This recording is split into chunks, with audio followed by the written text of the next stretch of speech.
So one of the great opportunities about working with kids in schools is most kids are in schools. And so it's a great way to access most youth to begin with.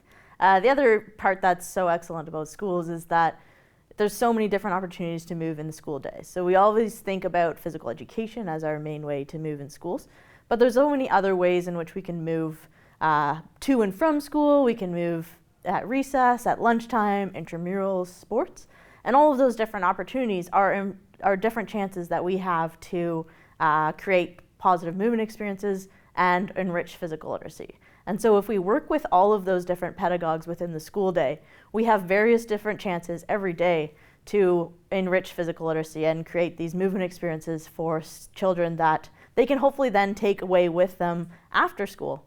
But there's just various different opportunities for us to impact children in the school day. So I think it's just a great way for us to use our resources in a great way. Sure, so I'll give you a couple of examples of some programs happening in Canada that we've seen some really great impact on different components of physical literacy. So one of them that's been really unique is circus arts instruction in physical education. So we've talked about the importance of physical literacy in schools, and one of those ways in which we've enriched physical literacy in schools is through circus arts instruction.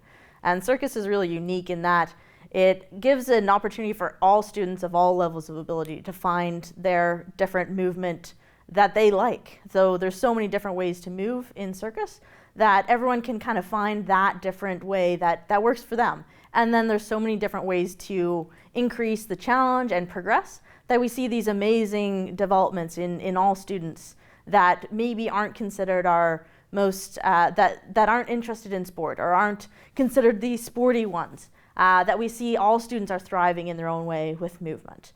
Another one that's been really great is to see how physical literacy can be used to support inclusion. And so we have a project going called Sensational Schools, which looks at creating an inclusive phys ed experience for students with neurodiversity. And what we've seen in this experience is that these students with neurodiversity, who typically would be very overstimulated in a phys ed experience, are now fully engaged with their peers.